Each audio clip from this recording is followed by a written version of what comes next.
Hey everyone, hope you're doing great. Welcome back to my channel. In today's video, we'll dive into what if Deku inherited the power of Ra, God of the Sun. Smash that subscribe button, and be sure to peek at the description below. Let's begin. The wind that whipped across the rooftop felt like a thief. It stole the warmth from Izuku Midoriya's skin, the breath from his lungs, and finally, the last glittering embers of a dream he had clutched to his chest for 14 agonizing years. His idol, the sun in human form, stood before him wreathed in steam, a skeletal man drowning in clothes that were suddenly far too large. The truth All Might had revealed, the gruesome injury, the ticking clock on his power, was a shock, a subterranean tremor that had cracked the very foundations of Izuku's world. But it was the words that followed that brought the whole structure crashing down. So no. I honestly don't think you can be a hero without a quirk. All Might's voice was not cruel. That was the worst part. It was gentle, paternal, laced with a pity that felt 1,000 times sharper than any scorn. It was the voice of a doctor delivering a terminal diagnosis, a kindness that served only to underscore the finality of the sentence. Each word was a perfectly weighted stone, dropped one by one into the placid pool of Izuku's hope, and the ripples were devastating. It's good to have dreams, young man. The hero continued, his face a mask of weary sympathy. But you have to be realistic. Realistic. The word echoed in the hollow space where his heart used to be. For his entire life, realistic had been a cage. It was the condescending sighs from his teachers, the pitying looks from his mother, the explosive, contemptuous sneers from Katsuki Bakugo. He had always tried to fly, and reality had always been the gravity that slammed him back to the unforgiving earth. He just never thought All Might, the one man who soared above it all, would be the one to chain the final weight to his ankles. If you want to help people, there are other ways, All Might said, turning towards the rooftop door. You could become a police officer. They get a lot of flack because the heroes catch most of the villains, but it's a fine and respectable profession. The words barely registered. Izuku's world had shrunk to the scuffed toes of his red sneakers, the cracked concrete beneath them, and the vast, empty sky above. His hand, slick with nervous sweat, clutched his notebook. Hero Analysis for the Future, number 13. The pages were singed at the edges from Bakugo's earlier assault. The ink from his frantic scribbles was starting to run. It felt so childish now. So pathetic. All Might paused at the door. It's not bad to dream.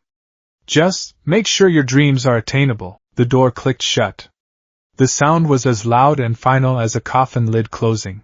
Izuku stood there for a long time, unmoving. The city hummed below him, a living, breathing creature blissfully unaware of the small death that had just occurred on a rooftop. Cars honked, people chattered, a distant siren wailed, the symphony of a world he so desperately wanted to protect, a world that had just been declared forever beyond his reach. His legs felt like lead as he finally forced them to move. Each step down the echoing stairwell was a descent into a new, grayer reality. He thought of his mother. He thought of her tears when the doctor had given him his quirkless diagnosis, the way she had sobbed. "I'm sorry, Izuku!" Instead of telling him what he needed to hear, he thought of Bakugo's face, contorted in a sneer, calling him Deku, useless. It turned out they were all right. All Might, the ultimate authority on heroism, had just confirmed it. He emerged onto the street, blinking in the afternoon sun. The light felt harsh, mocking. It illuminated a world full of color and life, a world he was no longer a part of. He was a ghost, a spectator. He started walking, his feet moving on autopilot, with no destination in mind. His mind was a maelstrom of shame, grief, and a profound, bone-deep emptiness. He almost didn't hear it at first. A distant explosion, followed by a chorus of screams. Normally, that sound would have been a clarion call. His legs would have been moving before his brain had even processed the noise, his hero notebook already in hand. He would have been running towards the danger, eager to learn, to observe, to be a part of that world in the only way he could. Today, he flinched. The sound was a painful reminder of his own inadequacy. What was the point? Why go watch heroes do a job he was fundamentally unfit for? It was like a flightless bird deliberately seeking out a flock of eagles just to remind itself it was bound to the ground. But habit was a powerful thing. A magnetic pull, born of a decade of hopeless devotion, tugged him down a side street. He drifted through the growing crowd, a piece of debris caught in a current, until he came to the edge of the police tape. And then he saw it. It was the same villain. The foul, sentient sludge that had attacked him in the underpass, the one All Might had supposedly captured. It was larger now, a writhing, chaotic mass of green-brown ooze, its formless body churning in the middle of the shopping district. Fires raged where it had knocked over stalls and shorted out power lines. The air was thick with the stench of sewage and burning plastic. Heroes were on the scene. Death Arms was trying to get civilians clear, his muscular arms useless against a liquid opponent. Kamui Woods was evacuating people from nearby buildings, his wooden limbs staying well clear of the flames. The new hero, Empty Lady, couldn't get through the narrow street. They were all there, all powerful, all ineffective. Izuku's analytical mind, the one part of him that hadn't yet succumbed to the despair, kicked in instinctively. The villain is fluid, so blunt force attacks from Death Arms are useless. He's taking up the whole street, so Empty Lady can't get close. The fire is a major threat to Kamui Woods. They need someone with a quirk that can control or contain a liquid, or someone with enough concussive force to blast him apart, someone like. His train of thought derailed as he saw the core of the sludge monster. It wasn't just a rampaging villain. It had a hostage. A struggling, thrashing figure was trapped within the suffocating morass, visible only in brief, desperate flashes. Spiky, ash-blonde hair. Wild, terrified red eyes. And small, desperate explosions, popping like firecrackers against the overwhelming tide of filth. Kaken. Izuku's blood ran cold. The emptiness in his chest was instantly replaced by a spear of pure, unadulterated terror. Bakugo. Trapped. Suffocating. His explosions, usually so confident and overwhelming, were now frantic and weak, serving only to further enrage the villain and spread the fires. He could hear the crowd murmuring around him, a cocktail of fear and morbid fascination. Isn't that the kid who won the middle school tournament? Why aren't the heroes doing anything? They can't. None of them have the right quirks to handle this. The heroes themselves were shouting, their voices tight with frustration. I can't get a solid grip on him. Death Arms yelled, punching into the sludge only for his fist to be swallowed without effect. Stay back. If I get too close, we'll all go up in flames. Kamui Woods warned, pulling back from the fire. They were waiting. Waiting for a hero with the right power to show up. But time was running out. Bakugo's struggles were becoming weaker. His explosions were sputtering out. His eyes, when Izuku could see them, were wide with a terror Izuku had never seen in him before. It was the raw, primal fear of a creature that knows it's about to die. And in that moment, Izuku saw something no one else did. In a brief, desperate gasp for air, Bakugo's eyes met his from across the crowd. For a single, fleeting second, the arrogant mask was gone. The sneer, the pride, the anger, all of it was stripped away, leaving only a silent, desperate plea for help. Everything else faded away. The crowd's chatter, the crackling of the flames, the hero's shouts, All Might's crushing words on the rooftop, it all dissolved into a meaningless hum. There was only Bakugo's face, his childhood friend, his tormentor, his rival, the unchanging, explosive center of his world, and he was dying. And Izuku's legs moved. He didn't know why. There was no thought, no plan, no surge of heroic confidence. There was only the image of that terrified face and an instinct deeper than reason. He ducked under the police tape, a blur of green and black. Hey! Kid! Stop! Get back here, you idiot! He heard the shouts but didn't heed them. His mind was a blank slate, his body a puppet pulled by ancient, heroic strings. His backpack felt clumsy and heavy. It was useless. No, not useless. His mind, catching up to his body, began to race. What can I do? I can't hurt him. I can't stop him. But I can distract him. Buy time. Annoy him. Anything. With a desperate cry, he swung his yellow backpack off his shoulders and hurled it at the villain.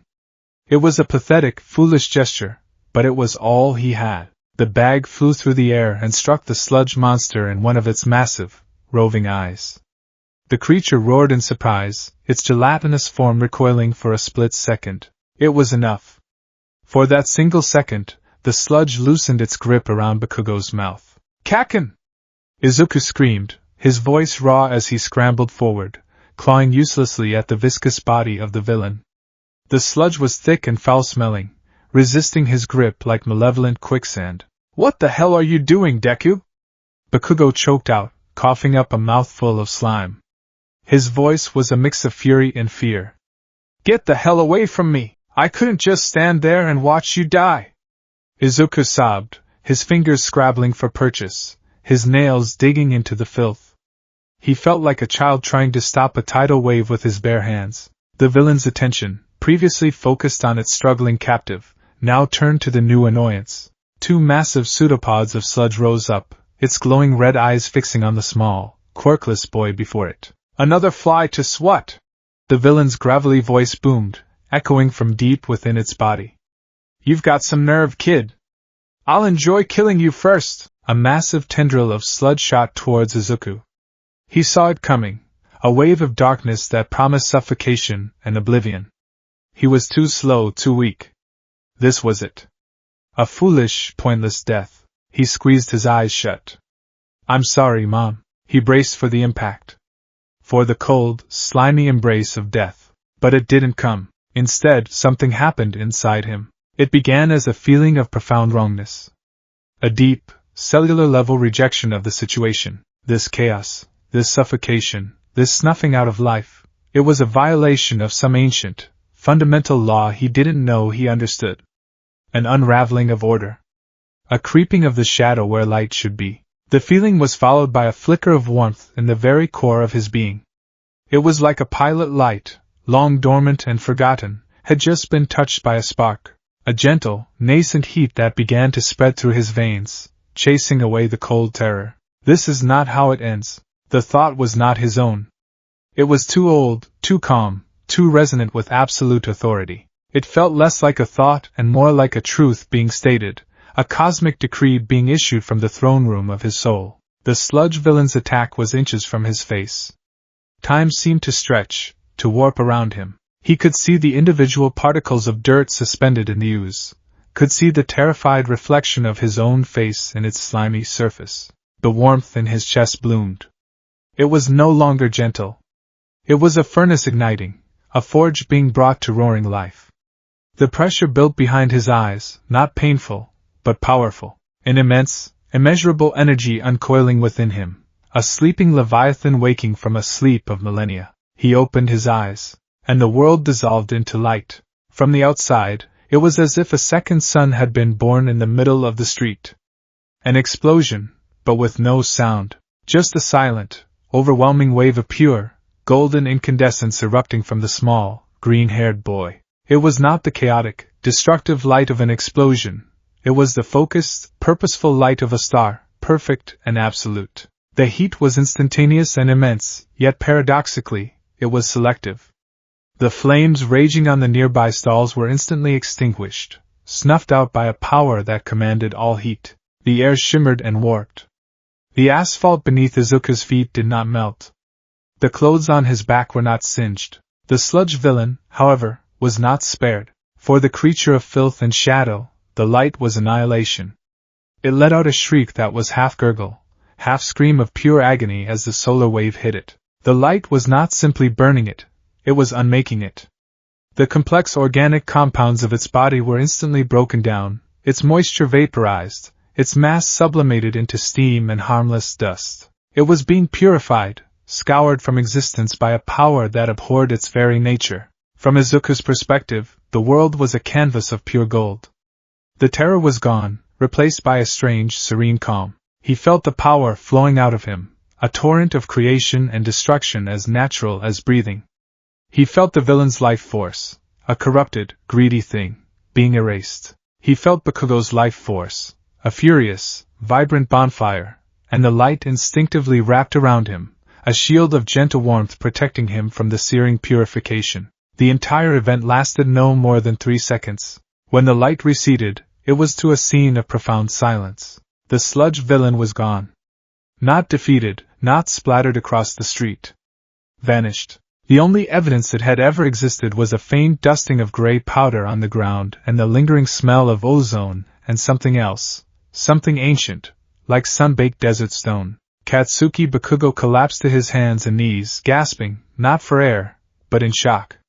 He was completely unharmed, not a single burn on his skin. He stared at the spot where the villain had been, then his wide, disbelieving eyes swiveled to the boy standing a few feet away.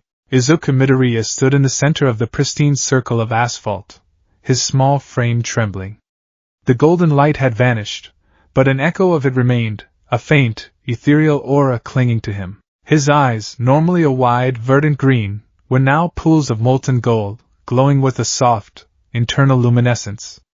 He looked at his own hands, then at Bakugo, then at the stunned heroes. A look of profound confusion crossed his face. The furnace inside him was cooling, the immense power receding, leaving behind a bone-deep exhaustion he had never known.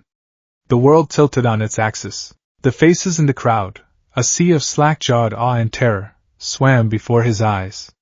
His legs, which had carried him here on instinct, finally gave out. The last thing he saw before the world went black was the skeletal, shocked face of All Might, standing at the edge of the crowd, staring at him as if he had just seen a god fall from the sky. Izuku collapsed, a silent puppet with its strings cut, onto the unnaturally clean pavement. For a long moment, nobody moved. The only sound was the distant hum of the city, and the wind whistling through the alley. The heroes, Death Arms, Kamui Woods, Empty Lady, stood frozen, their professional training utterly failing to provide a protocol for what they had just witnessed. They had seen quirks of every shape and size. They had never seen anything like this. This was not a power. It was a phenomenon. An act of nature. Bakugo was the first to break the spell. He pushed himself to his feet, his body shaking, not from fear, but from a tremor that shook his very soul. He looked at the unconscious form of Deku, the useless, quirkless pebble he had spent his life kicking aside. That pebble had just vaporized the villain that had brought a team of pro-heroes to a standstill. He had done it without moving, without a single word. He had just shown. The sight broke something in Bakugo. The comfortable, well-ordered world where he was the strongest, where Deku was a worthless nobody, had been shattered into a million pieces. There was no room for anger, no space for pride. There was only a gaping, terrifying chasm of confusion. Then the chaos erupted. The crowd surged forward, held back by a suddenly frantic police force. News vans, which had been filming the standoff, now zoomed their cameras in on the unconscious boy. "What was that? What was that quirk?" a reporter yelled, her voice frantic. "It looked like some kind of solar flare. An emitter type of unprecedented power. Did you see that? The villain just disintegrated." All Might moved through the throng, a ghost in his civilian form. His mind was reeling, playing the last few minutes on a loop. The quirkless boy. The desperate, suicidal run. And then, the light. He had felt its power, a clean, overwhelming energy that felt nothing like a quirk. Quirks were biological functions, extensions of the self. This had felt older. Primal. It was like watching a law of physics suddenly gain consciousness. He reached Izuku's side just as the paramedics were rushing in. He knelt, his trained eyes scanning the boy. No visible injuries. He was breathing steadily. But the air around him still felt different, charged, sacred. Tashinori Yagi looked at the boy he had dismissed less than an hour ago. The boy whose dreams he had crushed with the heavy weight of reality. And he realized, with a sense of awe that bordered on fear, that he had been standing before a sleeping giant, and had told him it was impossible for him to ever stand up. The sun was beginning to set, painting the sky in hues of orange and purple. But for everyone in that alley, the real sun had just risen, and its blinding dawn had changed the world forever. The first thing to return was sound. A soft, rhythmic beeping, a sterile counterpoint to the frantic symphony of sirens and screams that echoed in the fragments of his memory. Next came smell, antiseptic, clean linen, and the faint, cloying sweetness of cheap hospital flowers. Finally, sensation returned, the starchy friction of a blanket against his chin, the dull ache in his head, and a profound, cavernous exhaustion that seemed to have settled deep within his marrow. Izuku Midoriya's eyes fluttered open.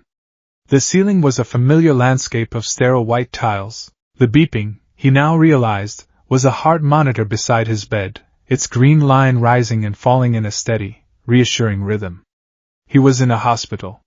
He was alive. He tried to sit up, but a wave of dizziness washed over him, and he fell back against the pillows with a soft groan. His memories were a chaotic mosaic: the terrifying grin of the sludge villain, the desperation in Kaken's eyes, the feeling of running, the hopeless scraping of his fingers against slime, the closing darkness, and then, the light. It wasn't a memory so much as a feeling that had been branded onto his soul. A memory of impossible, silent power. Of a warmth that was both terrifying and serene. He remembered opening his eyes and seeing the world burn away into pure gold. He remembered the feeling of something immense uncoiling within him, a power so vast he couldn't comprehend its edges. A bad dream? He whispered to himself, his voice raspy. But he knew it wasn't. The phantom sensation of that internal furnace still lingered, a warm ember in the core of his being. He turned his head, his gaze falling upon the room around him. Standard private hospital room. A window overlooking the city. A small table with a pitcher of water, and above him, a long fluorescent light fixture. As his eyes focused on it, something strange happened. The light, which had been emitting a standard, cool white glow, seemed to respond. It flickered once, twice, then intensified, the quality of its light shifting from a sterile white to a warm, brilliant gold, reminiscent of a perfect summer afternoon. The low, almost imperceptible hum of the ballast grew louder, changing in pitch to something almost melodic. Izuku stared, mesmerized and confused. It was as if the simple light fixture was basking in his attention, trying to please him. He blinked, and the light returned to normal, its hum receding to a dull buzz. A chill, completely unrelated to the room's temperature, traced a path down his spine. That was when he first truly felt it. Now that the adrenaline and terror had faded, in the quiet of the hospital room, he could perceive the change within himself. It wasn't a voice in his head. It was more fundamental than that. Behind his own thoughts, his own anxieties and questions, there was a space.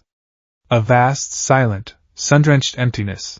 Like standing in the middle of the Sahara at high noon. It wasn't empty in a negative sense. It was filled with a presence, a consciousness that was ancient, patient, and impossibly powerful. It felt like a weight of gold had been poured into the deepest parts of his mind.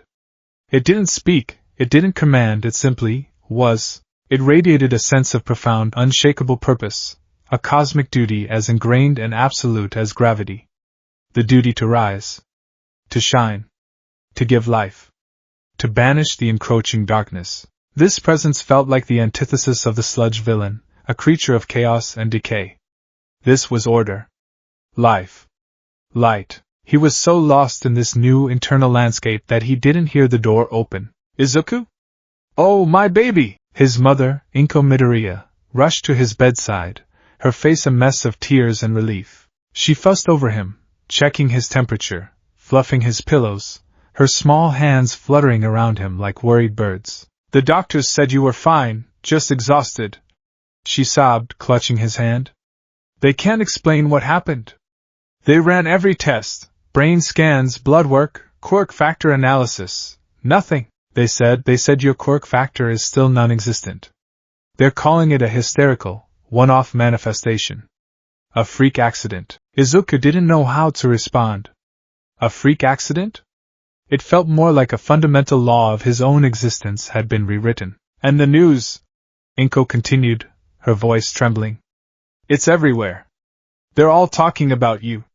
The mystery boy with the solar flare quirk. The heroes had to cordon off the entire street to keep the reporters away from our apartment. He could only stare at her, the scale of what had happened beginning to dawn on him. He hadn't just had a strange experience. He had done something impossible in front of hundreds of people. His gaze drifted past his mother to the corner of the room, where a small, potted plant sat on a windowsill. It was a sad-looking thing, a generic hospital gift with drooping leaves and brown, curling edges. A few of its flowers had wilted on the stem. He felt a strange, inexplicable pang of sympathy for it.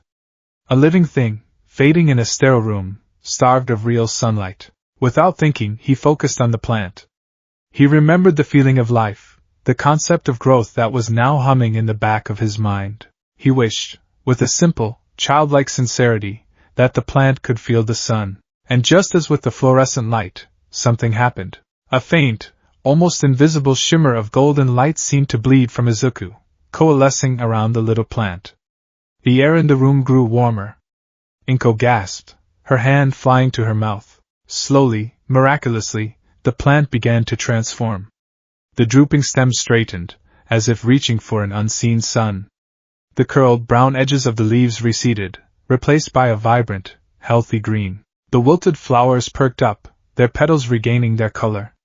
And then, before their very eyes, a new bud, tight and green, swelled and unfurled, blooming into a perfect, sun-yellow flower whose color was so impossibly vivid it seemed to glow. Izuku stared, his heart hammering against his ribs.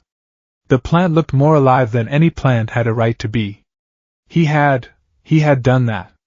Just by wanting to. The power inside him had listened. The door opened again, and a doctor entered, followed by a man so gaunt and skeletal he looked like a gust of wind might knock him over. Izuku's breath hitched. Even in this emaciated form, there was no mistaking the sharp, angular features and the piercing blue eyes. It was All Might. Mrs. Midoriya, the doctor began. We have another visitor who needs to speak with your son. He's a consultant with the Hero Public Safety Commission. It was a clumsy but effective lie. Inko, still stunned by the floral miracle, simply nodded and allowed herself to be guided out of the room, leaving Izuku alone with the number one hero. The silence that descended was heavy and thick with unspoken questions. Toshinori Yagi, for it was the man, not the symbol, who stood before him, pulled a chair to the bedside. He looked older, more tired than he had on the rooftop. The weight of the world seemed to be pressing down on his frail shoulders. Young Midoriya, he began, his voice a low rumble. We need to talk. Izuku swallowed, his throat dry. All Might, what? First, the hero interrupted, holding up a slender hand. I want to apologize. What I said to you on that rooftop was a disservice to the man you proved yourself to be only minutes later. I was jaded, I was tired. And I was wrong. Izuku's eyes widened. An apology? From All Might? The heart of a hero is not measured by the strength of their quirk. Toshinori continued, his gaze intense. It's measured by their willingness to act when others won't. Your legs moved on their own, didn't they? When every pro on the scene was frozen, you, a quirkless boy with nothing but a school bag and a heroic soul, ran into danger to save a life. You did what I should have done. Izuku felt tears welling up in his eyes, but these were not the tears of despair he had shed on the rooftop. This was the validation, the acknowledgement, he had craved his entire life. But that's not what we need to talk about, Toshinori said, his expression turning serious. He leaned forward, his voice dropping to a near whisper.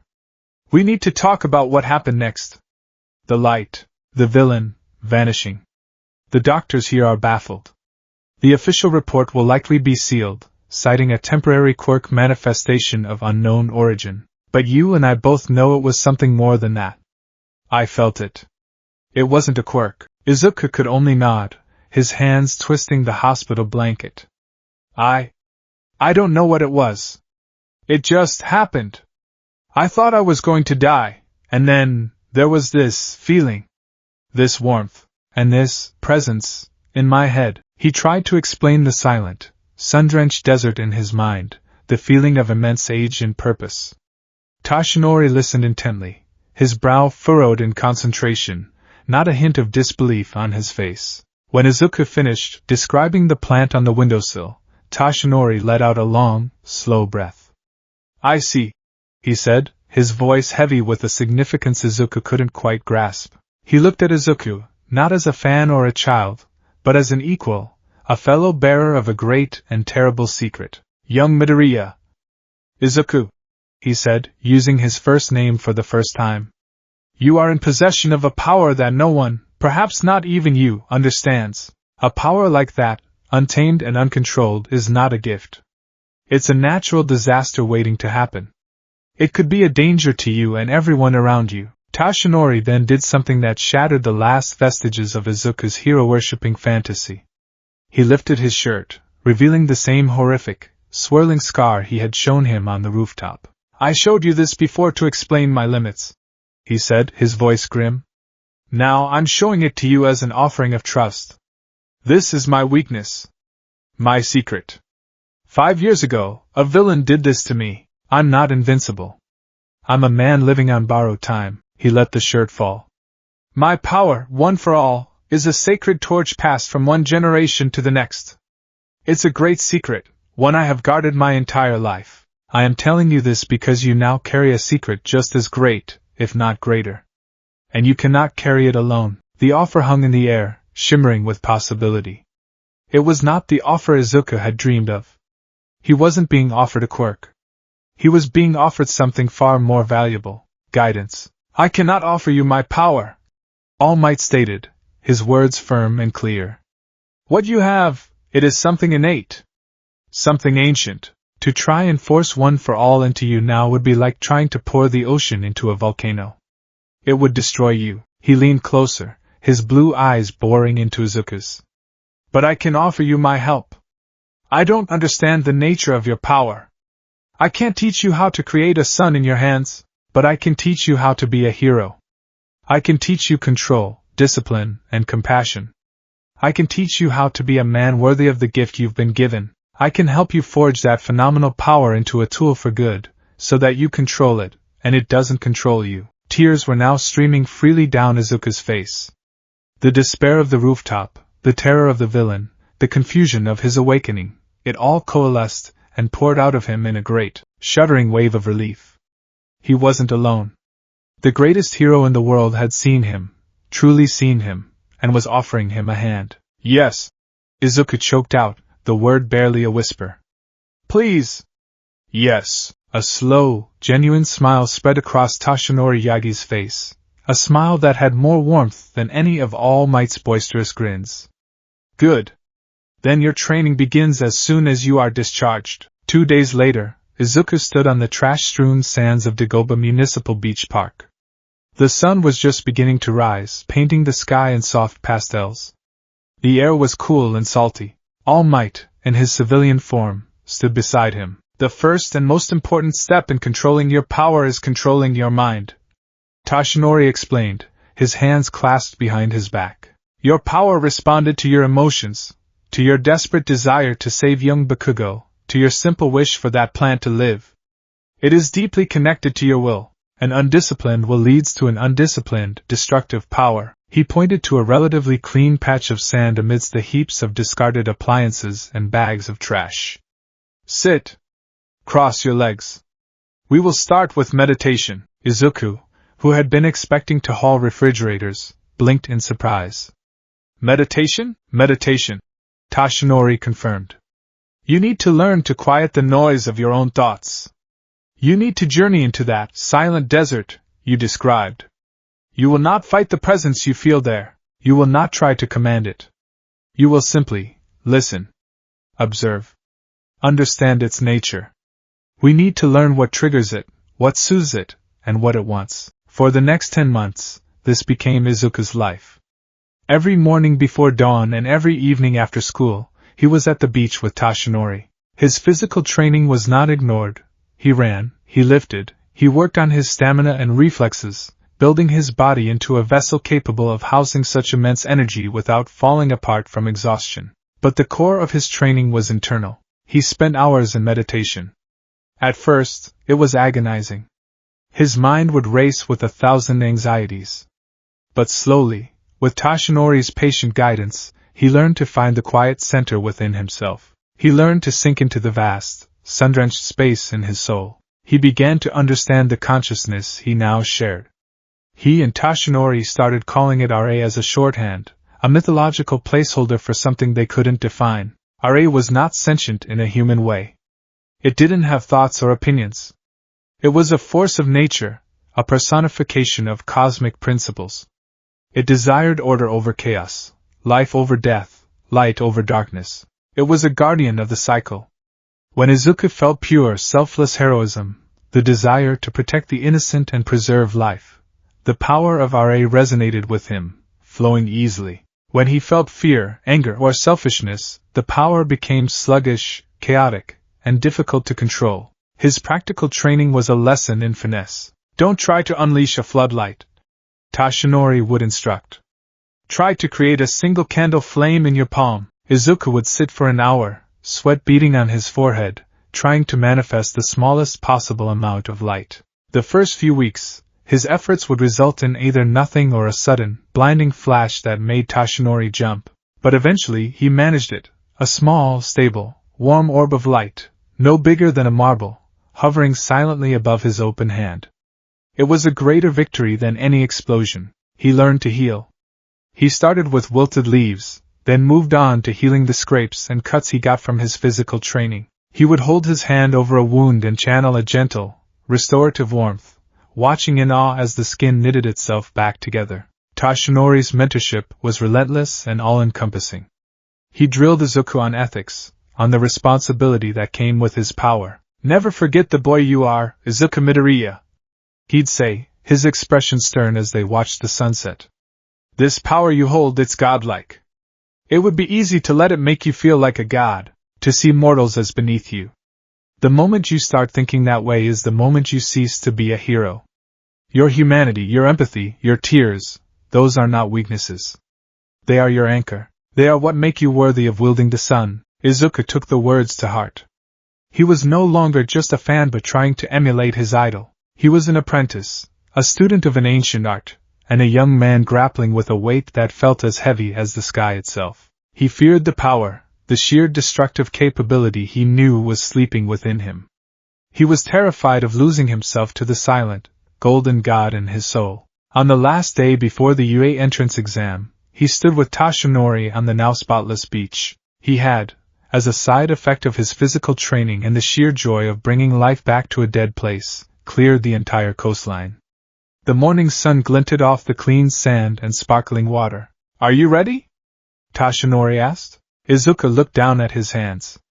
He held one out and, with a gentle breath, summoned a perfect, steady sphere of warm, golden light. It pulsed in time with his heartbeat. It was a part of him now, as natural as breathing.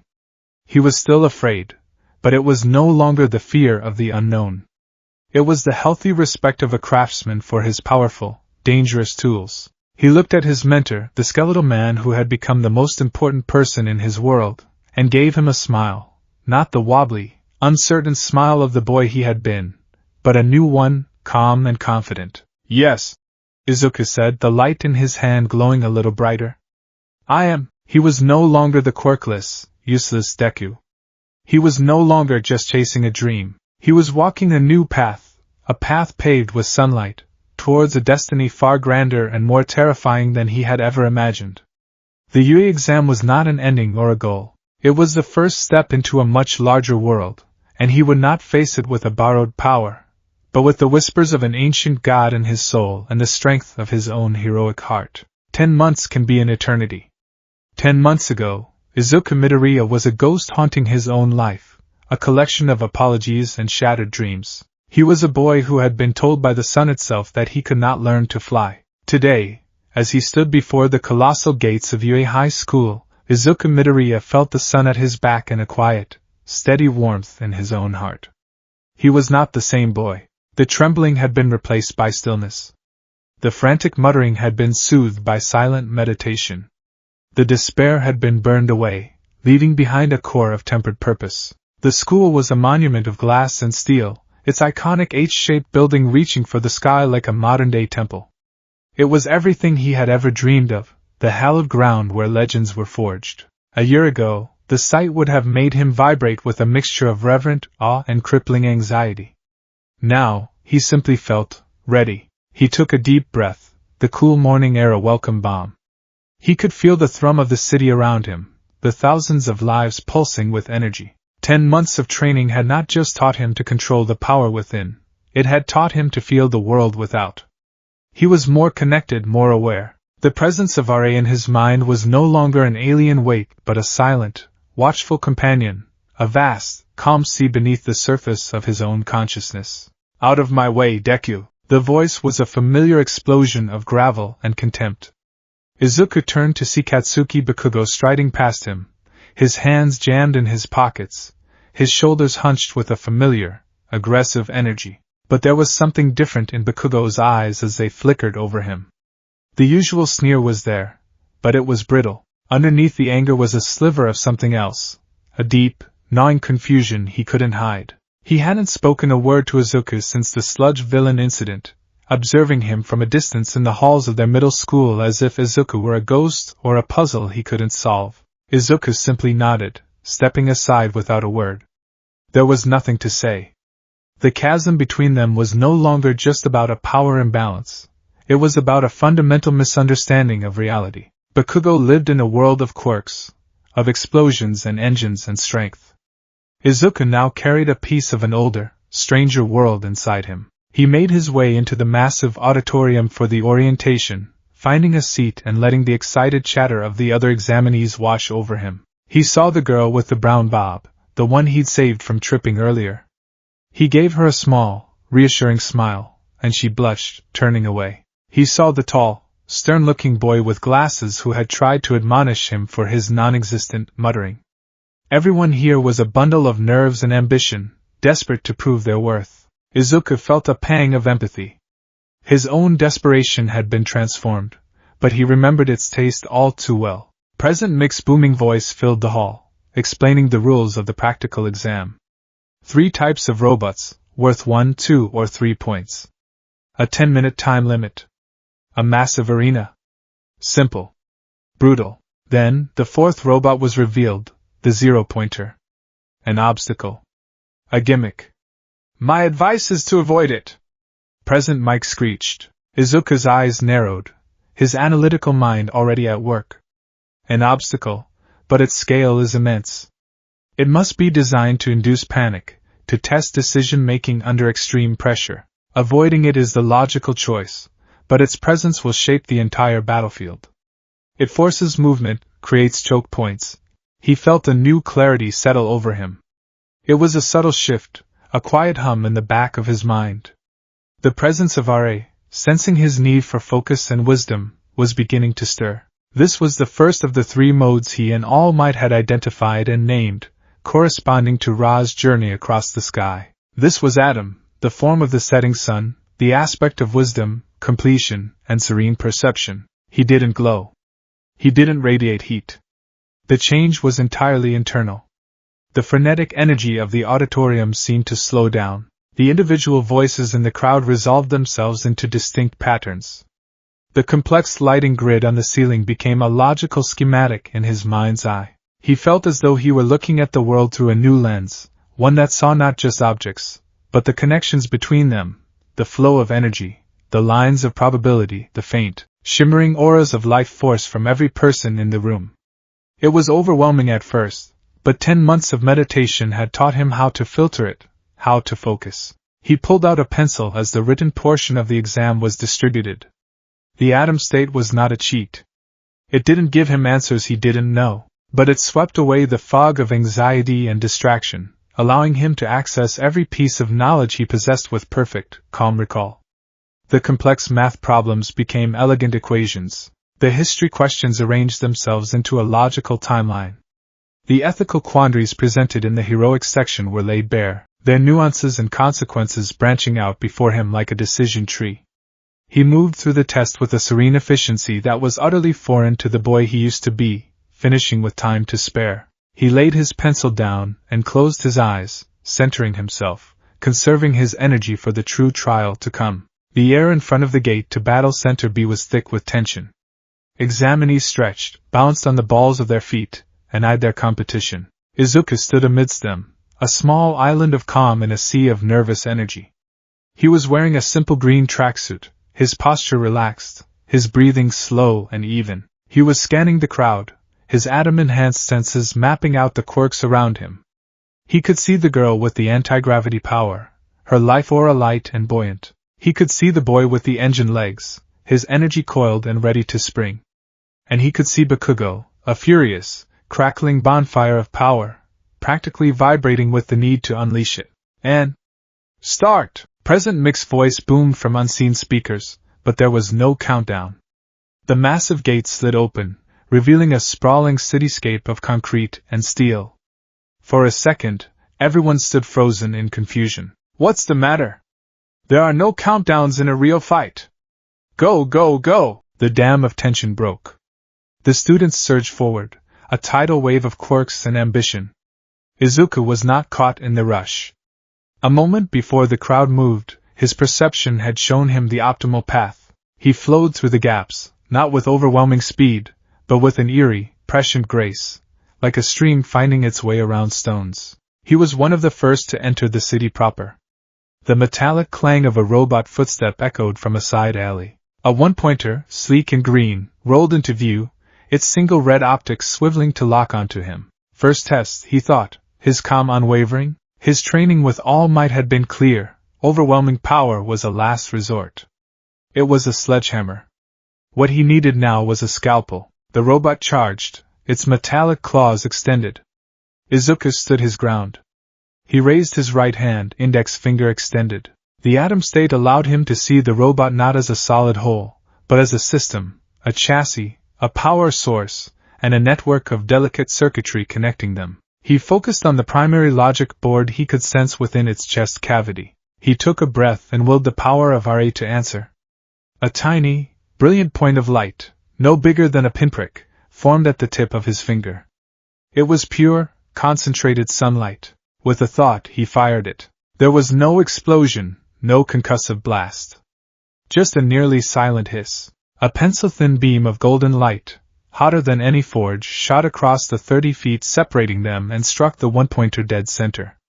The beam lasted for less than a second. It punched a clean, molten hole through the robot's armored plating, instantly vaporizing the circuitry within. The one-pointer's red eye flickered and died. It shuddered to a halt, its claws inches from Izuku's face, and then slumped forward, a dead, smoking husk. 1 point. He didn't linger. He was already moving, his senses guiding him towards the next concentration of robotic signals. He rounded a corner and found a swarm of them, 2 two-pointers and 3 one-pointers, menacing a group of other examinees. Direct assault was inefficient. He needed to control the field. This time, he opened his palm. The call for power was different. He didn't ask for a focus beam, he asked for a wave of pure, harmless light. This was a technique he had practiced until it was second nature. A sphere of incandescence bloomed from his hand, and he thrust it forward. It expanded rapidly, silently, washing over the entire street in a flash of light so brilliant it was like looking directly into the sun. The other students cried out, shielding their eyes. The robots, however, were more vulnerable. Their optical sensors were completely overloaded, sending cascades of error messages to their primitive processors. Sparks flew from their joints as they stumbled blindly, their targeting systems fried. They were helpless. Izuku moved through them like a phantom. One by one, he dispatched them with precise, searing beams of light to their power cores or logic centers. Hiss. Clank. Hiss. Clank. It was a deadly, efficient ballet. Within 10 seconds, all 5 robots were disabled, slumping to the ground in smoking heaps. The other examinees lowered their arms, blinking spots from their eyes. They stared at the 5 disabled robots and then at Izuku, who was already turning to leave. "Whoa, what was that?" one of them muttered. "Some kind of flashbang quirk? But how did he take them out?" Izuku ignored them. He was focused. He had a mission. He continued his sweep, a silent, golden predator in the concrete jungle. He was racking up points at an astonishing rate. His combination of sensory awareness, non-lethal crowd control, and surgical precision proving devastatingly effective. He wasn't a brawler. He was a master strategist with the power of a star at his fingertips. He came upon a scene of chaos near the center of the training ground. A 3-pointer, a hulking, tank-like machine, had cornered a young girl with a tail quirk. She had managed to damage one of its legs, but in the process, a piece of shrapnel had torn through her arm. She was bleeding, her face pale with pain and fear. Izuku's focus immediately shifted. The points no longer mattered. A person was hurt. The hum of Adam's wisdom in his mind softened, replaced by a gentle, pulsing warmth that originated from his chest. This was the second mode, Kepri, the form of the rising sun, the aspect of healing, birth, and gentle beginnings. He flashed the 3-pointer, disabling its sensors, then sent a focus beam to sever the hydraulics in its remaining leg, causing it to crash to the ground, immobilized. He then rushed to the girl's side. "Are you okay?" he asked, his voice soft. "My arm. I think it's broken." She winced, clutching the bleeding gash. "Let me see," he said, his voice imbued with a calm that seemed to soothe her panic. He gently took her arm. The wound was deep. He could see the white of bone beneath the torn muscle. He closed his eyes and focused on the feeling of Khepri. He didn't command it, he invited it. A soft, warm, golden light emanated from his hands, enveloping her injured arm. It was not the harsh, searing light of his attacks. This was the light of the perfect dawn, full of promise and life. It felt like sinking into a warm bath. The girl gasped, her eyes wide with disbelief. The pain vanished instantly, replaced by a pleasant, tingling warmth. Before her very eyes, the bleeding stopped. The torn flesh began to knit itself together, the muscle fibers reweaving in a silent, miraculous dance.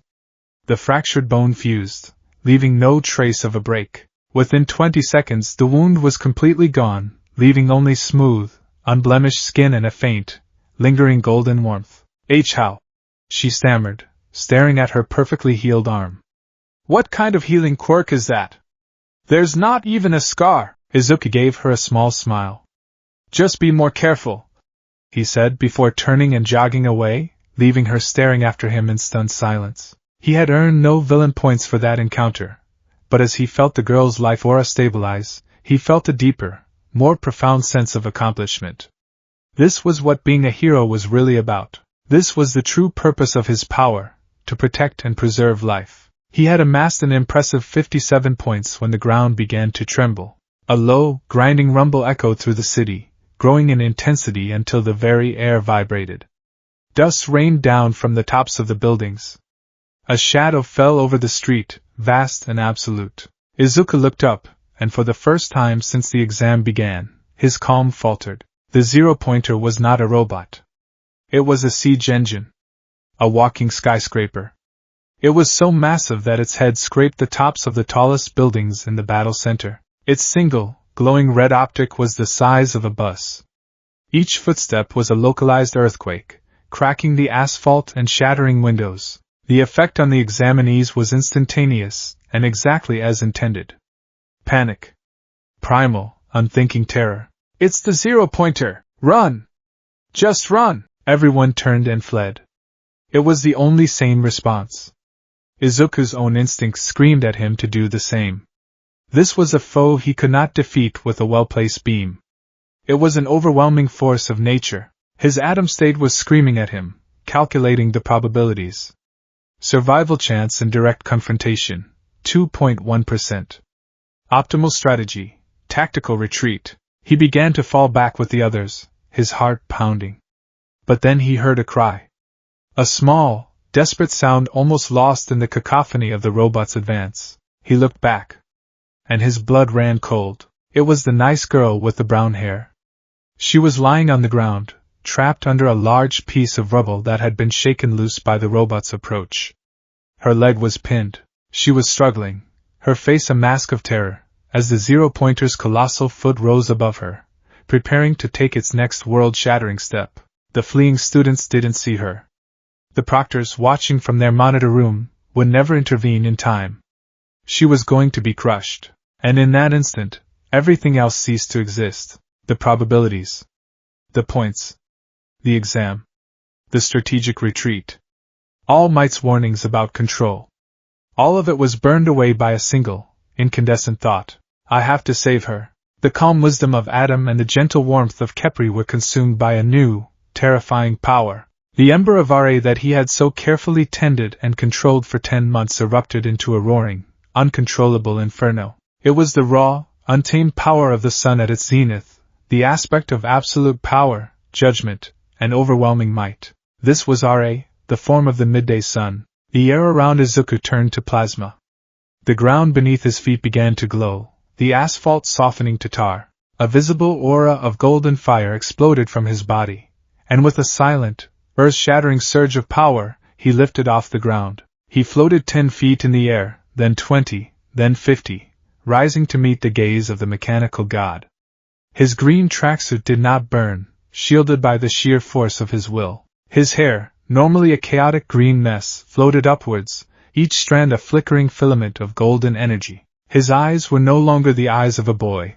They were twin suns, white-hot and blinding, radiating a power so immense it seemed to bend the light around him. He had become a miniature star, a human-shaped vessel for a cosmic truth. From the UE observation room, the proctors stared at their monitors in stunned silence. What is that?"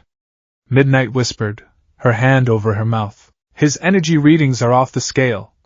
A tech stammered, staring at his console. "There's no quirk on the registry that even comes close to this output. It's like a stellar phenomenon." Aizawa leaned forward, his eyes wide behind his goggles, his erasure quirk utterly useless against the sight before him. "That's not a quirk," he breathed. On the battlefield, the other students who had glanced back were frozen in place, their terror of the robot replaced by a primal, religious awe of the boy in the sky. Bakugo was among them. He had been blasting his way through robots, his score climbing, his confidence returning. And then he saw it. He saw the useless, pathetic Deku, the pebble, ascend into the air and become a god.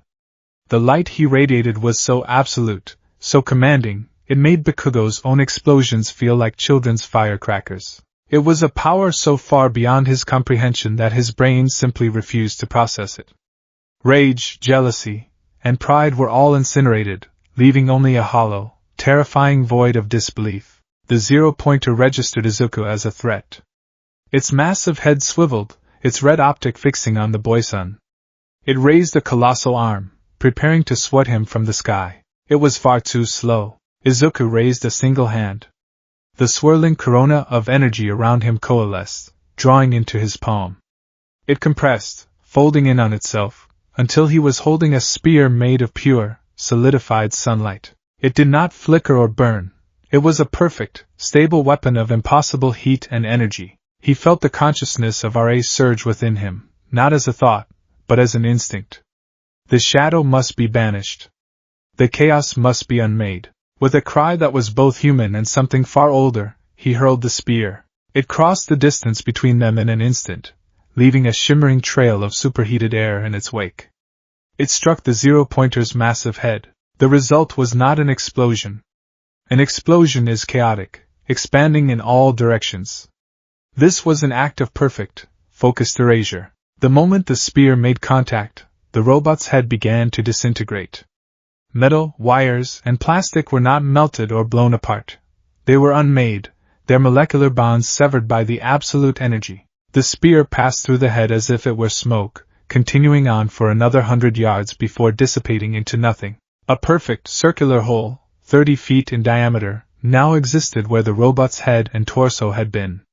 The edges of the hole were glowing, molten metal, but there was no explosion, no shrapnel. It was a clean, surgical cut made by the hand of a god. The zero-pointer's massive body stood motionless for a single, silent second. Then, deprived of its control center, it began to fall, collapsing away from Uraraka and the other students, its vast weight crashing down harmlessly in a cloud of dust and debris. In the sky, the light around Izuku faded. The golden corona receded back into his body, the oppressive heat vanishing. Exhaustion, profound and absolute, crashed down upon him. He had just channeled the energy of a star, and his mortal body was paying the price. His consciousness flickered. He fell from the sky, a limp form tumbling through the air. The exam's final buzzer blared, its sound tinny and insignificant in the ringing silence that followed.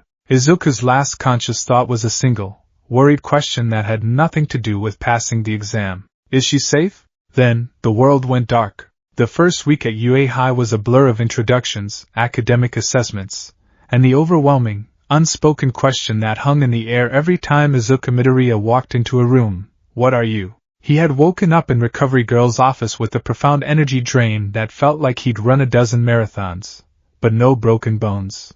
There had been a moment of panicked, half-conscious freefall, and then a surprising lack of impact. The nice girl from the exam, Ochako Uraraka, had slapped him just before he hit the ground, negating his gravity and saving him from becoming a green and white smear on the pavement. He had thanked her profusely, his face burning with a blush so intense he was half afraid he'd start glowing again. The results of the practical exam had been posted, and the outcome was an earthquake that had shaken the foundations of the incoming class.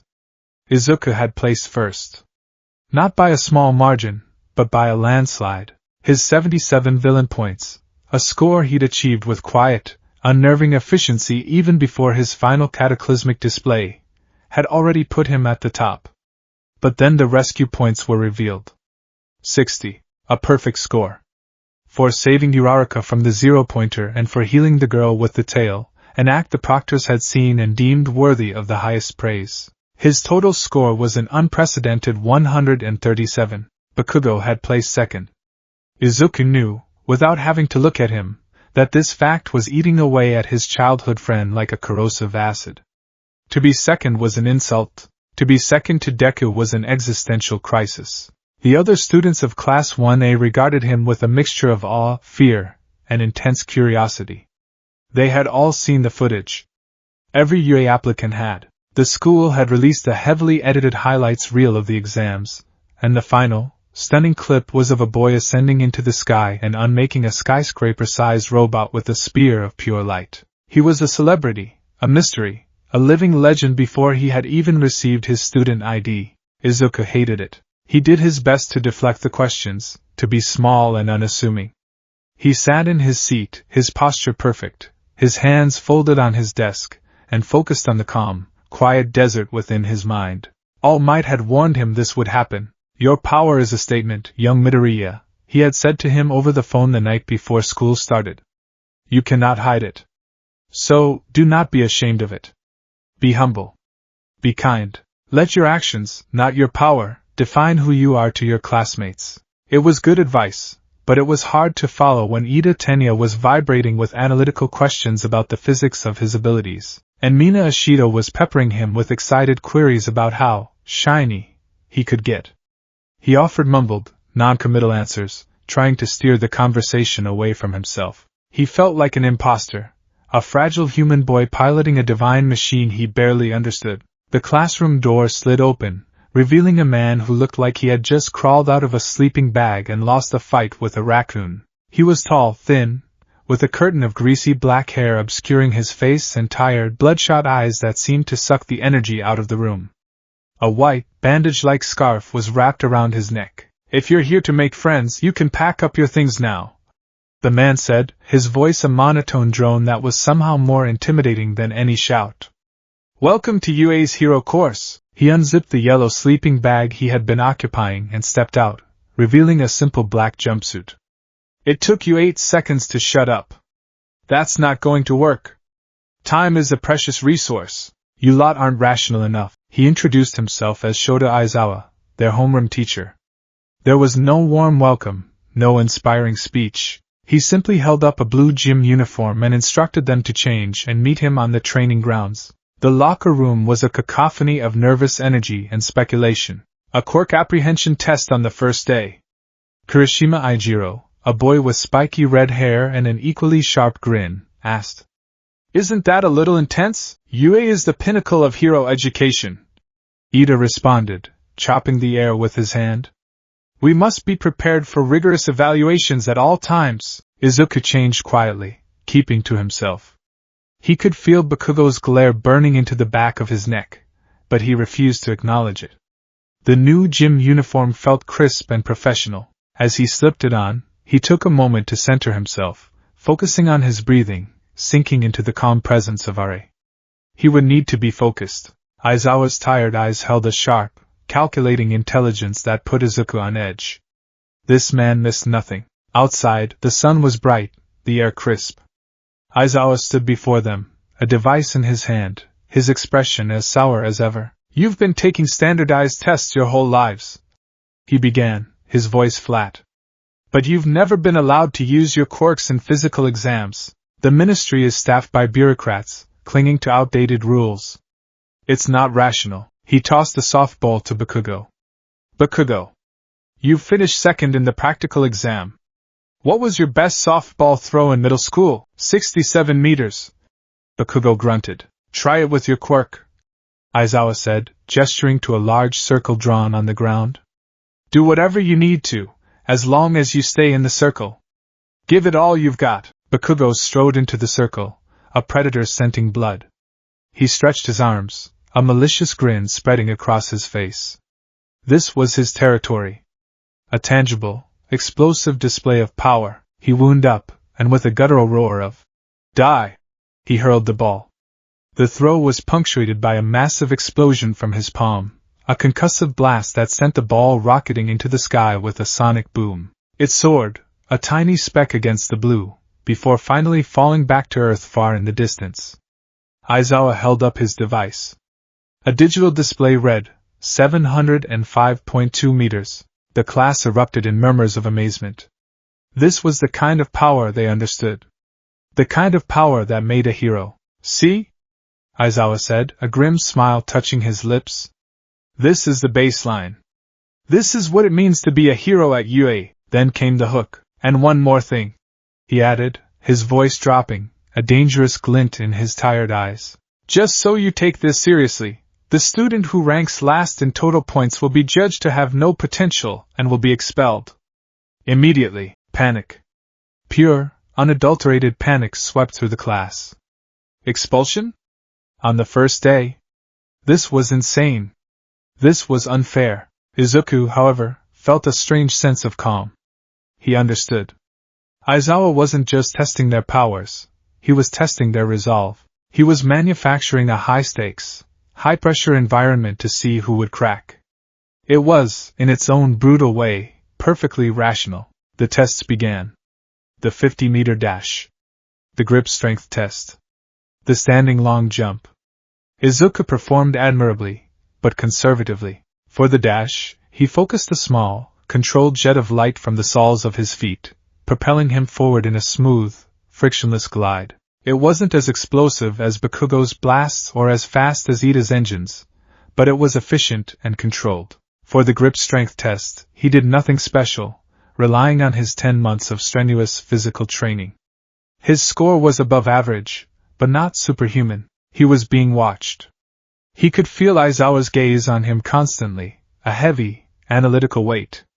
Their teacher hadn't said a word to him, but Izuku knew he was the primary subject of this experiment, the boy with the impossible quirk. The anomaly. Throughout the tests, Izuku kept himself in the gentle, perceptive state of Adam. It helped him analyze the best application of his power for each task without overdoing it. But he could feel Aizawa's scrutiny intensifying, tinged with a growing frustration. Izuku wasn't giving him the spectacle he was expecting. He wasn't leveling the training field or becoming a human star. He was being precise, logical, and restrained. Then came the ball throw. It was Izuku's turn. He stepped into the circle, the soft ball feeling strangely light in his hand. The entire class fell silent. This was the event Bakugo had dominated. This was the moment they would get to see the true measure of the boy who had defeated the zero-pointer. Izuku took his stance, preparing to channel a controlled, focused beam of kinetic energy into the ball, similar to the jets he'd used for the sprint. It would be a good score, likely in the high 7 or 800s. Respectable. Controlled. Safe. Midoriya. Aizawa's voice cut through the air, sharp and commanding. Izuku paused, looking at his teacher. Aizawa's eyes were narrowed, his expression unreadable. At the entrance exam, Aizawa said, his voice low enough that only Izuku could hear it clearly. You unleashed enough energy to power this city for a week. Right now you're holding back. Are you afraid? Do you think this is a game? A hero who holds back when lives are on the line is no hero at all. They're a liability. His words were sharp, designed to provoke. But Izuku understood the question beneath the jab. Aizawa wasn't asking if he was afraid of the test. He was asking if he was afraid of his own power. And the honest answer was yes. Show me. Aizawa commanded, his voice returning to a normal volume for the class to hear. Show me why you deserve to be here. Or I'll expel you myself, right now, regardless of your score. A shiver went down Izuku's spine. This was it. A direct challenge. He had wanted to remain under the radar, but Aizawa was forcing his hand. But just as Izuku prepared to throw, a strange transformation came over his teacher. Aizawa's greasy black hair suddenly floated upwards, defying gravity. His eyes, normally tired and bloodshot, now glowed a menacing, vibrant red.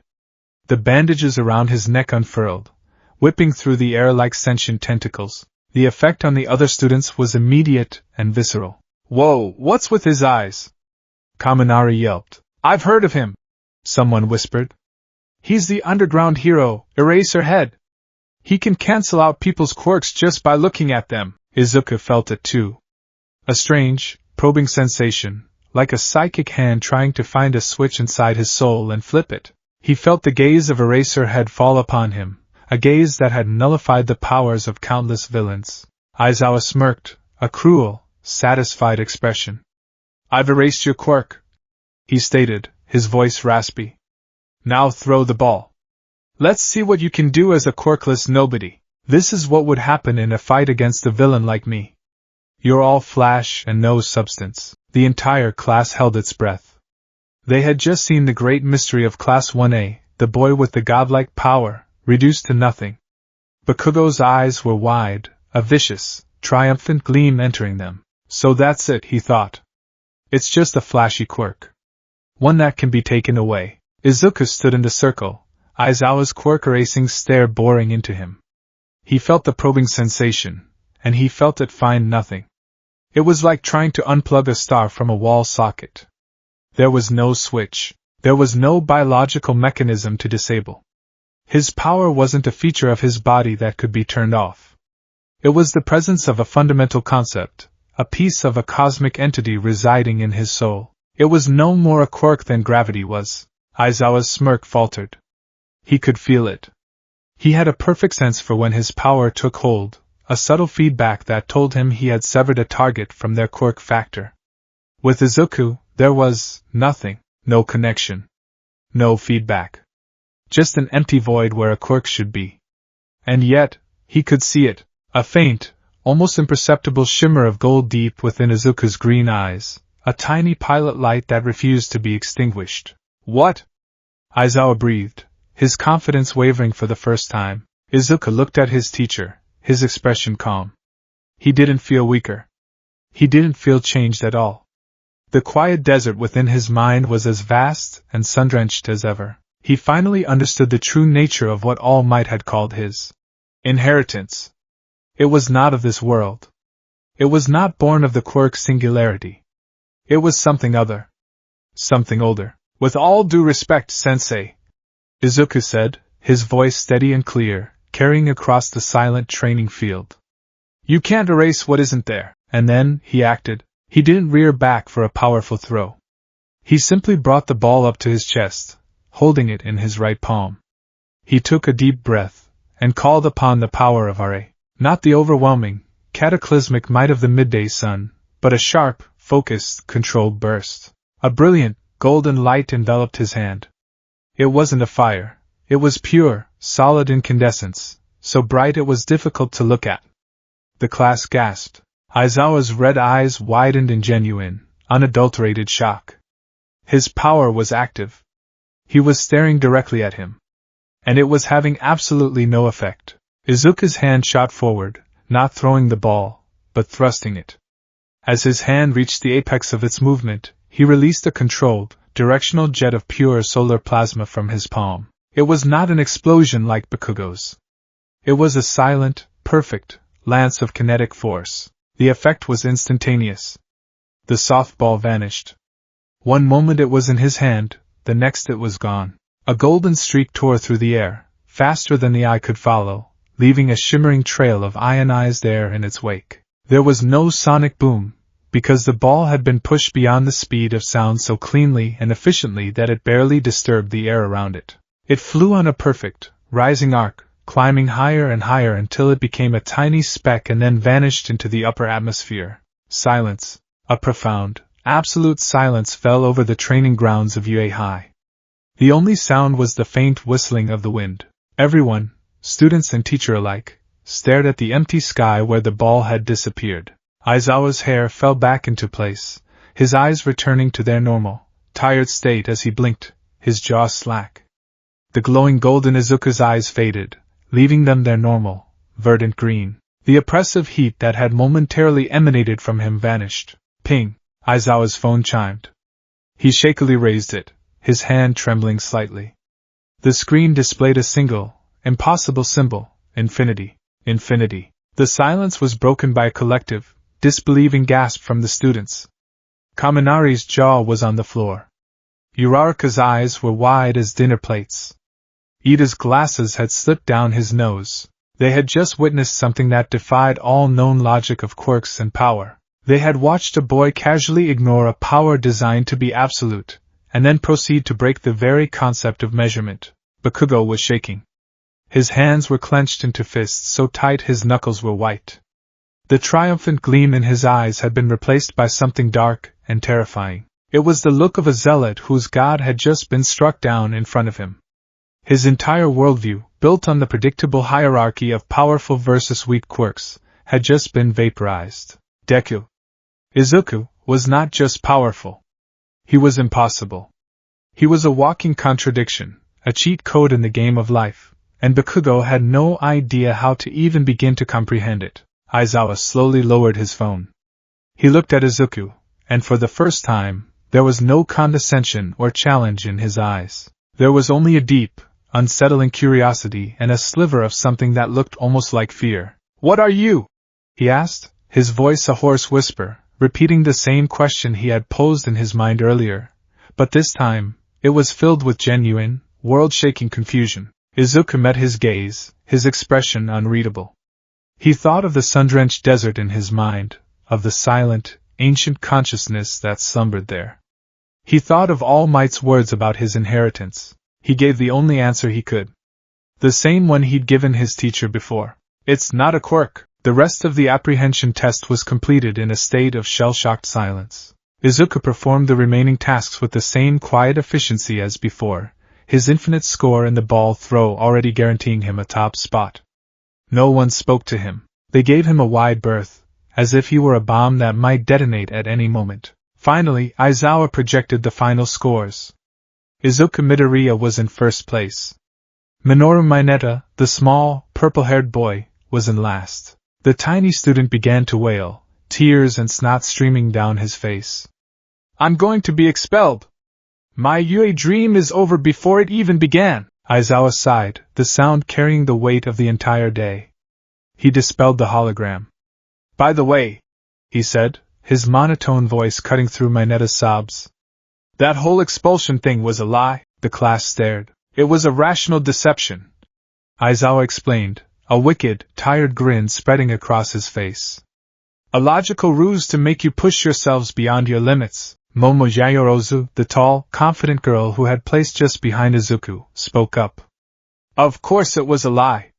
A teacher wouldn't expel someone on the first day." Aizawa's grin vanished. He turned his gaze on the class, and a palpable sense of menace filled the air once more. "That's where you're wrong," he said, his voice dangerously low. "Last year, I expelled my entire homeroom class on the first day. They had no potential. If I judge that any of you are dead weight, I will cut you loose without a moment's hesitation. Welcome to UA." With that parting shot, he turned and walked away, leaving behind a class of terrified, exhausted, and utterly bewildered teenagers. As they began to file back towards the locker rooms, Izuku hung back.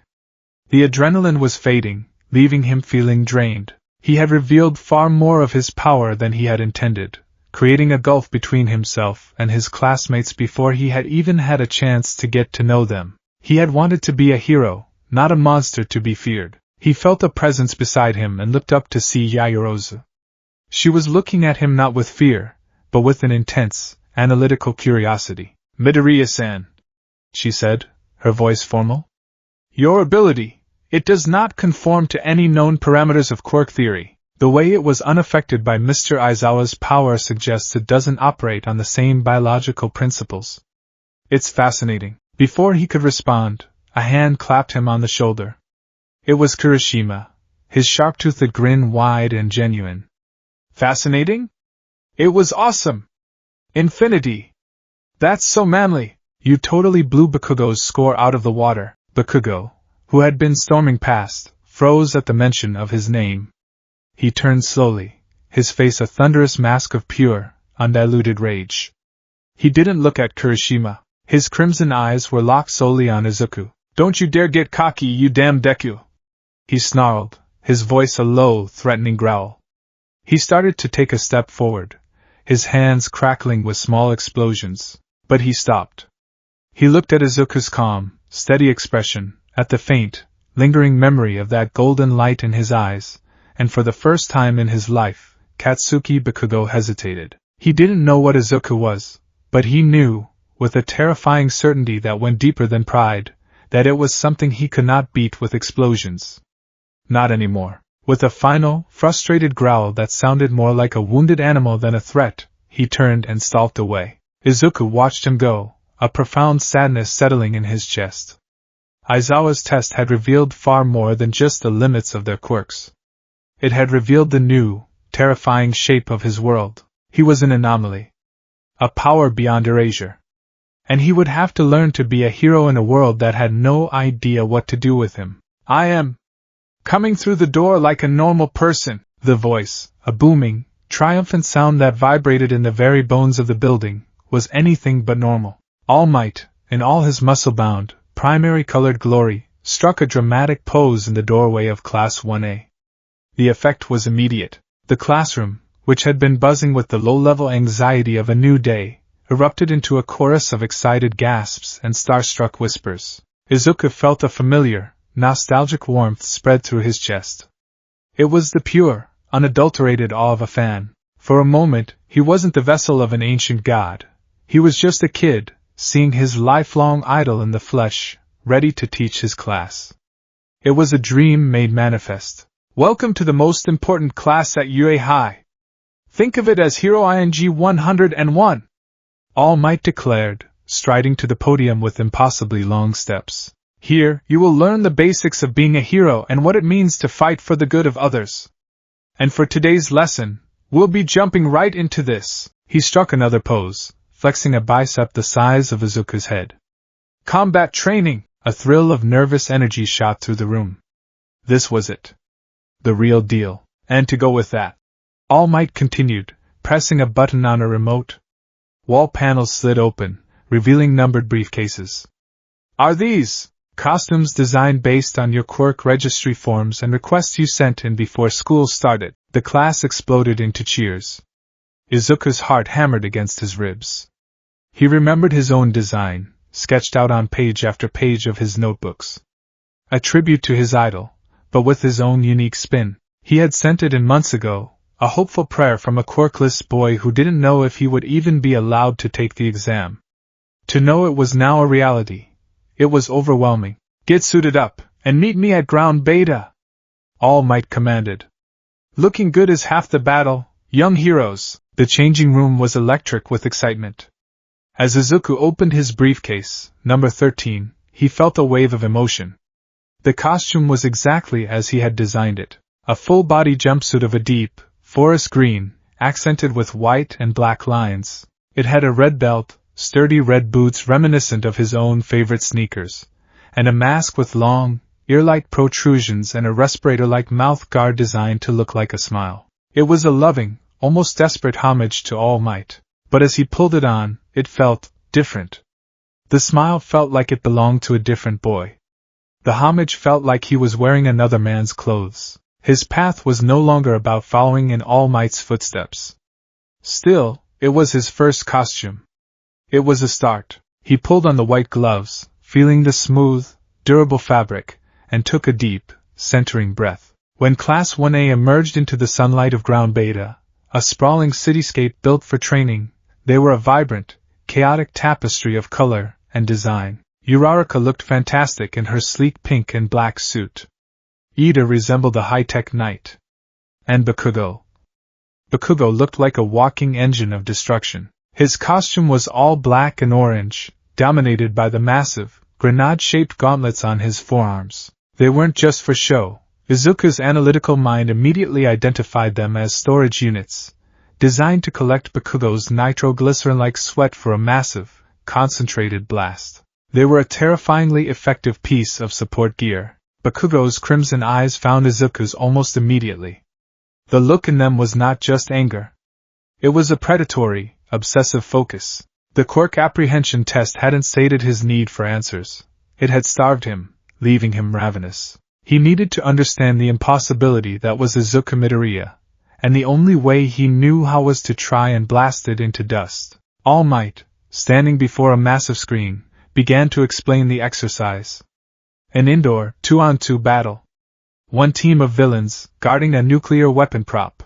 One team of heroes, tasked with capturing the weapon or subduing the villains.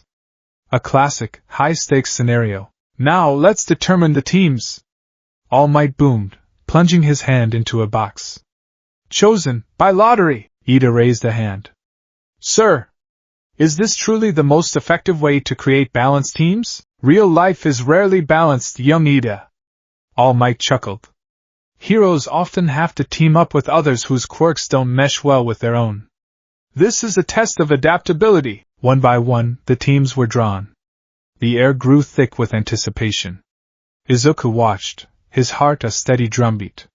He knew, with a sense of cosmic inevitability, what was coming. Team A will be Ochako Uraraka and Izuku Midoriya. Izuku looked over at Uraraka, who gave him a bright, determined smile.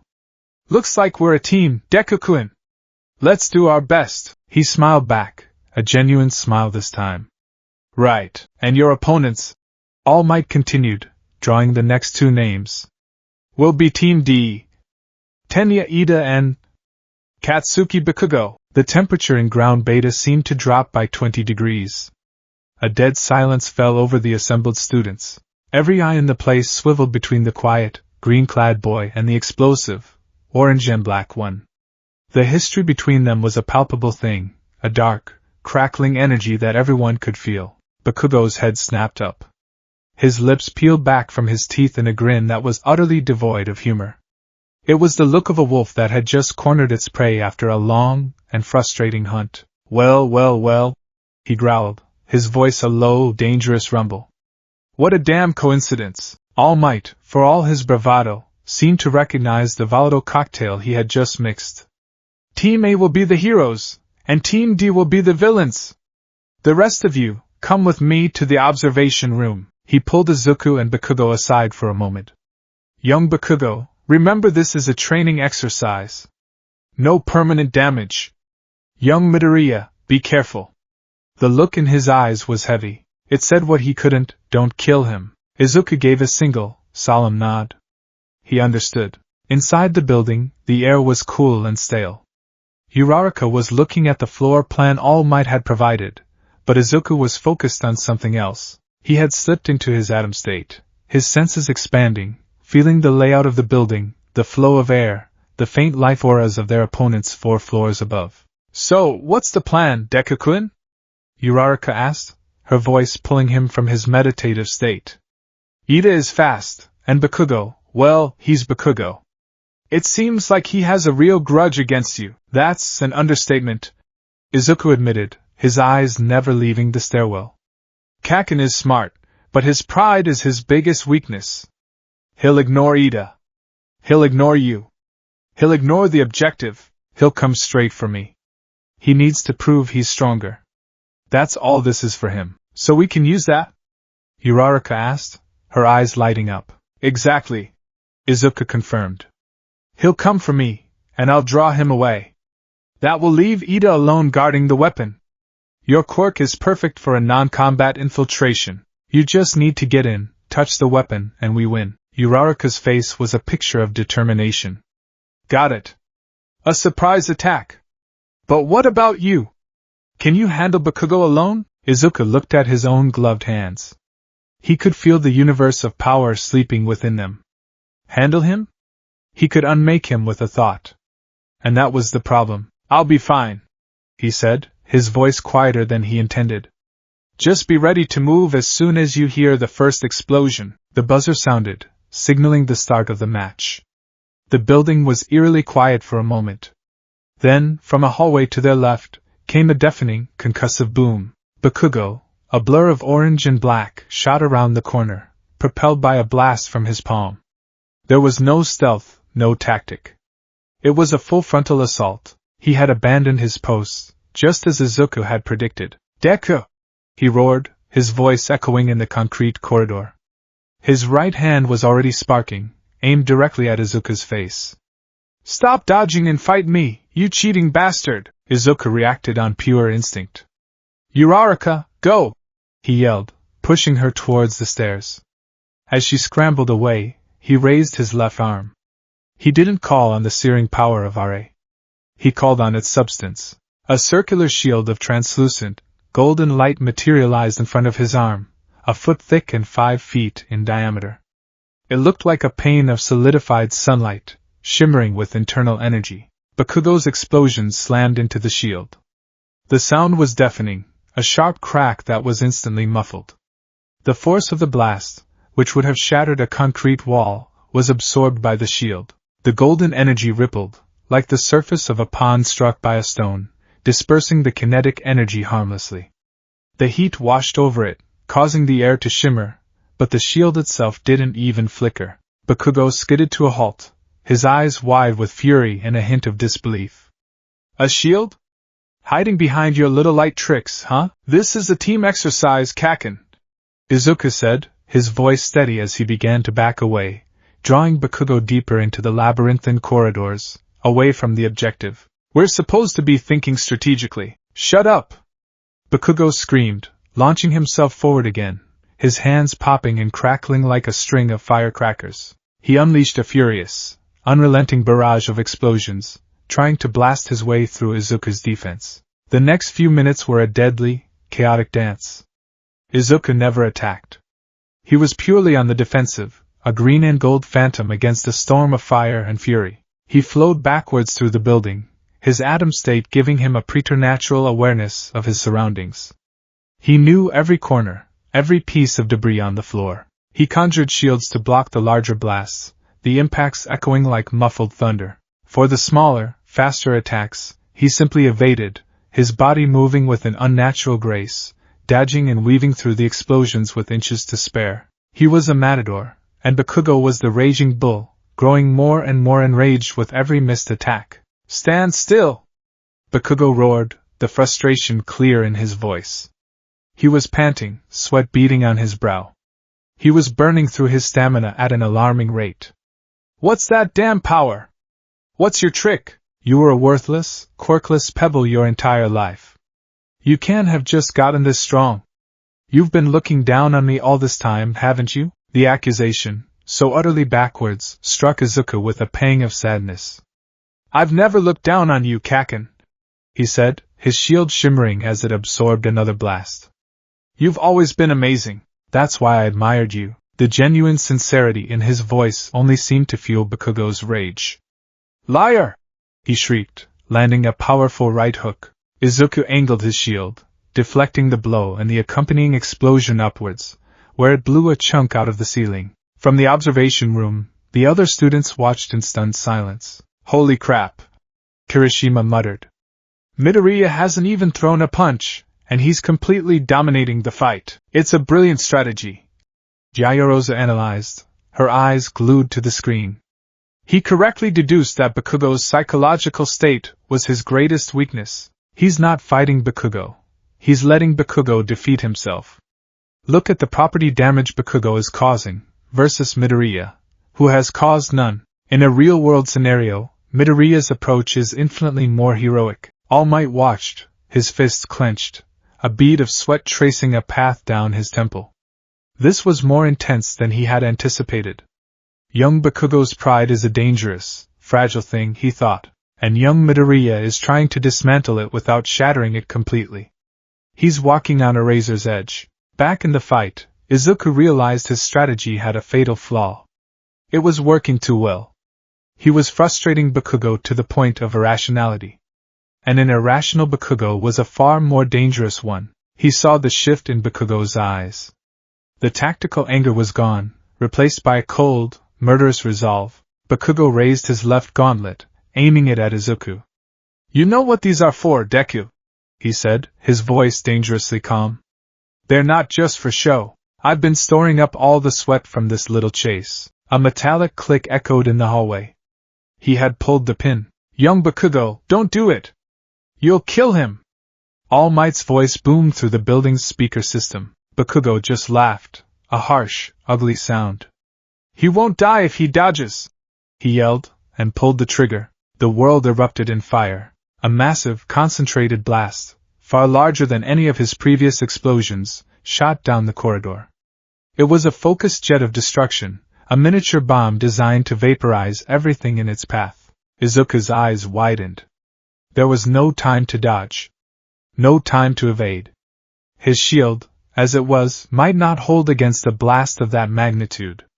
He had a split second to make a choice. He could unleash the power of RA and meet the fire with fire, a clash that would bring the entire building down on top of them. Or, he made his choice. Control. Not power. He planted his feet and dropped his circular shield. Instead, he threw both hands forward, palms open, and poured his energy into a new construct. A thick, multi-layered wall of hardened light, 10 feet wide and ceiling high, slammed into existence just in front of him. It was dense, honeycombed with internal energy channels designed to absorb and redistribute impact. The explosion hit the wall like a physical hammer blow. The building shook to its foundations. The light of the blast was blinding, the heat intense enough to melt steel. The wall of light held, but it cracked, spiderweb fissures of golden energy spreading across its surface as it strained under the colossal force. The blast lasted for 3 long, terrifying seconds. When it subsided, the entire corridor was scorched black, the concrete walls pitted and melted.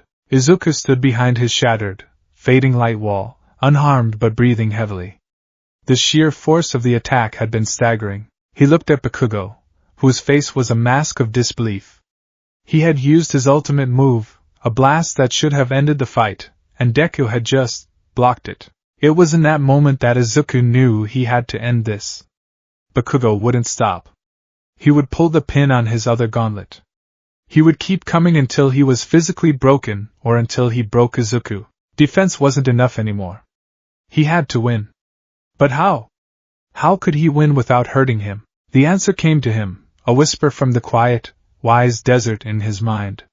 The presence of RA shifted. The passive, observational clarity of Adam deepened, focusing not just on the physical world, but on the roiling sea of Bakugo's emotions. He could see the anger, but beneath it, he could now sense the swirling currents of fear, insecurity, and a desperate, burning need for validation. He could see the way Bakugo's muscles tensed a fraction of a second before he moved, the way his gaze flickered to where he would attack next.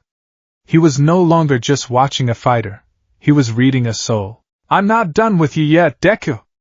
Bakugo snarled, charging again, his right gauntlet now aimed forward, his left hand reaching for the pin. He's going to do it again, Izuku thought. He saw the entire sequence play out in his mind's eye. The pin pull, the blast, another defensive wall, a stalemate that could only end in ruin. "I have to break the cycle." "Kaken, that's enough!" Izuku said, his voice ringing with a newfound authority. Bakugo just laughed. "It'll be enough when you're a smear on the wall."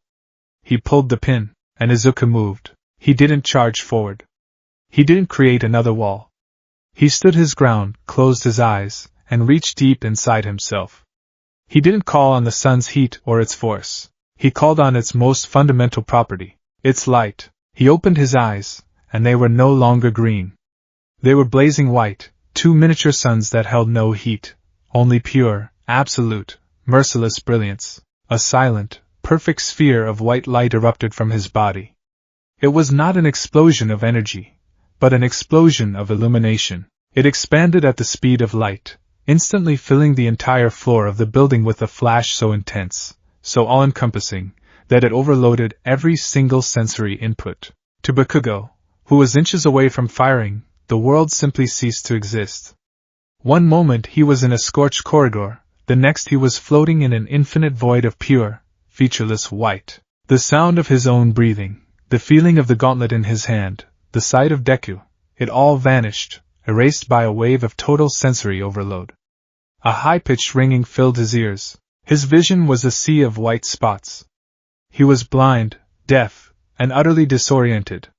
He stumbled, his powerful, athletic body suddenly clumsy and useless. In the observation room, every monitor went completely white for a full second.